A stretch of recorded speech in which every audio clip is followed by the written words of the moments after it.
Olá! Hoje a gente vai mergulhar em um texto que é uma verdadeira porta de entrada para uma filosofia bem complexa. O resumo da doutrina espírita que o Allan Kardec apresentou lá na introdução de O Livro dos Espíritos.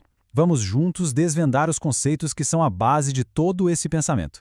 Quem somos? De onde viemos? Para onde vamos? Pois é, essas perguntas elas mexem com a humanidade desde sempre, não é verdade? Várias filosofias, várias religiões já tentaram dar suas respostas.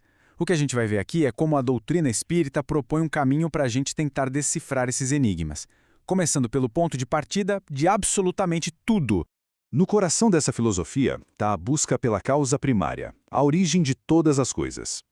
A doutrina nos convida a dar um passo para trás. Antes de olhar para a criação, a gente precisa refletir sobre a natureza de quem criou tudo. E olha que interessante, a definição aqui é totalmente filosófica. Não se fala de uma figura com forma de gente, sabe? É um conceito que se baseia em duas coisas: inteligência e causa. Deus é apresentado como a fonte racional de tudo que existe, a origem das leis que regem o universo inteiro. E para construir essa ideia, vem alguns atributos que, juntos, fazem muito sentido. Pensa comigo. Eterno, porque nunca começou e nunca vai acabar. Imutável, o que garante que as leis do universo são estáveis, né? Imagina o caos se não fossem. Imaterial, para não estar sujeito ao desgaste da matéria. Único, para garantir uma direção só na criação. E o mais importante, todo-poderoso, mais, e esse mais é fundamental, sempre agindo com uma justiça e uma bondade absolutas. Certo. Então, partindo desse Criador, como é que fica a criação? Bom, a doutrina descreve ela como se fosse feita de dois universos diferentes, mas que estão totalmente ligados um no outro. Vamos entender qual é a relação entre eles. Aqui a gente consegue ver bem essa visão. O mundo espiritual não é um além, distante, não. Ele é a realidade principal, a original, que é eterna e que sempre existiu. Já o nosso mundo material, o mundo corporal, ele é descrito como secundário. Uma realidade temporária, que só existe por causa e em função do mundo espiritual. É quase como se o mundo espiritual fosse o filme original e o nosso uma cópia que passa por um tempo. Beleza, mas se existem esses dois mundos, onde é que a gente entra nessa história? Como é que o ser humano se encaixa nessa estrutura toda? A resposta, segundo a doutrina, está na nossa própria composição. O ser humano é apresentado como um ser misto, que vive exatamente na junção desses dois mundos, servindo, ele mesmo, como a ponte entre eles. Essa nossa composição seria tripla, ou seja, feita de três partes. Primeiro, o corpo, que é a nossa parte material, bem óbvio. Depois, a alma, que é o espírito imortal, o nosso eu de verdade, a nossa consciência. E, para fazer a ligação entre esses dois, que são tão diferentes, existe o perispírito, que é esse elo meio material, meio espiritual. E o papel desse perispírito é fundamental, viu? Ele não é só uma cola temporária. Ele é um tipo de corpo permanente do espírito. É descrito como um corpo fluídico que permite que a alma, que é pura energia, consiga interagir e controlar o corpo físico, que é a matéria densa. E é por causa dele, por exemplo, que a doutrina explica fenômenos como as aparições. Ok, então a nossa alma é um espírito.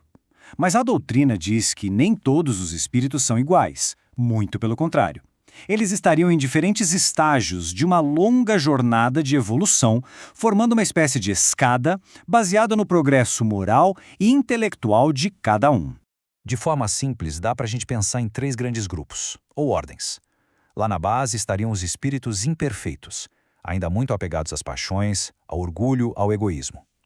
No meio do caminho, os bons espíritos, onde o desejo de fazer o bem já é mais forte. E lá no topo, os espíritos puros, que já alcançaram a perfeição moral. Agora, o ponto mais importante de todos. Ninguém está preso numa categoria. É uma escada e a ideia é que todos, sem exceção, estão destinados a subir. O que nos leva àquela pergunta que não quer calar. Se todo mundo pode progredir, como é que isso acontece? Qual é o mecanismo que permite um espírito sair lá da base da escada e começar a subir? A resposta que a doutrina dá para essa pergunta é a reencarnação. Mas, olha, é crucial entender que não se trata de um ciclo de repetição sem fim ou de um castigo. É apresentada como um processo de aprendizado, uma ferramenta para a evolução contínua do espírito. Dentro dessa lógica, cada vida nossa aqui na Terra ganha um propósito muito claro. Ela é vista como uma oportunidade, uma prova, às vezes uma missão ou simplesmente uma lição que a gente precisa aprender. É como se cada vida fosse um ano letivo numa grande escola, onde o espírito tem a chance de melhorar. E se vai passar de ano ou não depende do próprio esforço. E um detalhe fundamental desse ciclo é que ele é sempre para frente. A doutrina afirma que um espírito nunca regride. Pode até ficar estacionado por um tempo, se não aproveitar a chance, mas andar para trás na evolução nunca. O avanço depende totalmente do esforço de cada um em cada uma dessas vidas. Então tá, se a vida é uma escola e a reencarnação é o método, qual é o critério de avaliação? O que define se a gente está progredindo ou não nesse processo? Tem que existir uma lei moral que comanda tudo isso. E a bússola moral que é apresentada é uma frase que todo mundo conhece. A regra de ouro é a síntese da caridade cristã, colocada como a lei universal de conduta. É a chave para a evolução. No fundo, é bem simples: fazer o bem e evitar o mal. Seguindo essa lógica, os maiores obstáculos para o nosso progresso seriam as paixões que nos amarram na matéria, como o egoísmo e o orgulho. O grande desafio de cada um de nós, então, seria se libertar dessas amarras, trocar o foco só em si mesmo pelo amor ao próximo. É assim que a gente se alinha com a nossa verdadeira natureza espiritual. E isso tudo nos deixa com uma pergunta final, para a gente refletir. Se a vida é, de fato, uma escola para a alma, qual será a lição que foi proposta para a gente no dia de hoje? Encarar cada existência como uma chance de aprender e progredir transforma o propósito da vida, né? Vira uma jornada contínua de autodescoberta e de transformação.